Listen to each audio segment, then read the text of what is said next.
Welcome to Headline to Heartline. In palaces, the name on the door can matter almost as much as the footsteps behind it. Tonight, we are asking a question that has quietly grown louder in recent months. Who could lose their royal title next? The names most often mentioned are Prince Harry and Meghan, the Duke and Duchess of Sussex, but increasingly, two other names are being pulled into the conversation as well, Princess Beatrice and Princess Eugenie. And the reason this matters now is that the wider story surrounding their father, Prince Andrew, has shifted again, bringing renewed attention to the York branch of the royal family. Royal titles are never just decorative labels. They signal status, responsibility, and belonging inside the institution. When someone steps away from royal duties, the title can suddenly become part of a much bigger debate. Should titles reflect service? Should they stay for life? Or should they quietly fade when the role behind them changes? Let us start with Harry and Meghan, because their situation is the one most people recognize immediately. Prince Harry is a prince by birth and the Duke of Sussex by royal grant. Meghan holds her title through that marriage. Since stepping back from royal duties in 2020 and building a life in the United States, the question of their titles has returned again and again in public conversation. Some critics argue that titles connected to the monarchy should belong only to people actively representing it. Others say removing titles would look like punishment and could deepen the rift rather than calm it. Constitutional experts often point out that removing a dukedom would not be a simple gesture. It could involve Parliament and trigger a wider constitutional debate.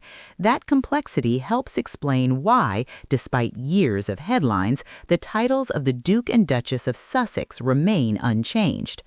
But now we turn to the York sisters, Princess Beatrice and Princess Eugenie, whose position has become more complicated for reasons that have little to do with their own actions.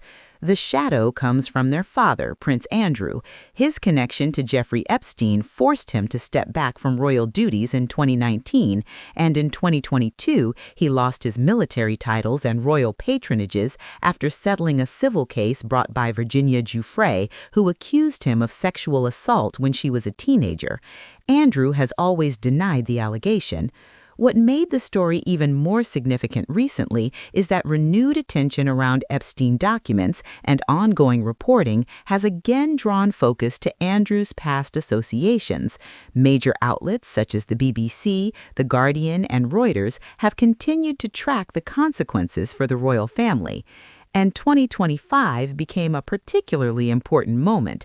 That year, Prince Andrew agreed to stop using the title Duke of York and other royal styles following renewed pressure and continuing public scrutiny.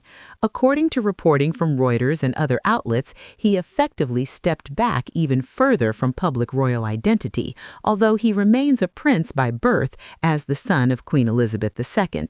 That distinction matters. Andrew may no longer use the Duke of York title publicly, but he still legally remains Prince Andrew, and that shows just how complicated it is to remove a title that comes through birth rather than through marriage or appointment. For Beatrice and Eugenie, this turning point around their father has naturally increased scrutiny of their own position within the royal family. Neither sister has been accused of wrongdoing, and that must be said clearly, but association with a controversy that large inevitably places them under a brighter spotlight. We have already seen subtle signs of distance. Reports around Royal Ascot, one of the most traditional gatherings in the royal calendar, suggested the sisters would not be appearing alongside senior royals at the event as the monarchy continues to navigate the lingering impact of the Epstein scandal. Royal Ascot was long one of the settings where extended family members appeared together publicly, so absence from that stage is noticed.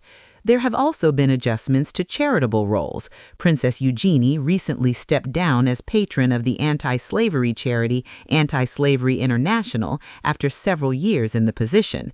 The charity thanked her for her support, but the timing again highlighted how the York family remains connected to the wider public debate around Andrew. All of this places Beatrice and Eugenie in a delicate position. They are princesses by birth and members of the royal family, but they are not working royals at the center of the institution.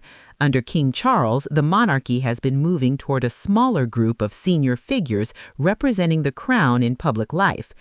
If you are enjoying this conversation, please like the video and subscribe to the channel so we can continue exploring stories like this together. A smaller working monarchy means fewer public roles and fewer visible appearances for those outside that core circle. And sometimes that change happens quietly. Titles remain, but the responsibilities and visibility attached to them grow smaller. So, who actually loses their royal title next? If the debate is purely about public discussion, Harry and Meghan remain the most frequently mentioned because their distance from royal duties is so visible. But removing those titles would carry legal and political complications. Beatrice and Eugenie, on the other hand, hold princess titles through birth, which makes them far harder to remove. Yet recent developments surrounding their father showed how quickly public attention can shift onto the wider family. In reality, the monarchy often chooses patience over dramatic action. Titles are rarely stripped suddenly. More often, their meaning changes slowly through time, distance, and shifting public roles. So the honest answer today is this: Harry and Meghan remain the most debated. Beatrice and Eugenie are increasingly part of the conversation because of circumstances surrounding their father. But whether any title is formally removed is still far from certain. Thank you so much for spending this time with me today. Before you go, please subscribe to the channel and like the video so you don't miss what comes next. In royal life, the doors people watch most closely are often the ones that close quietly rather than loudly.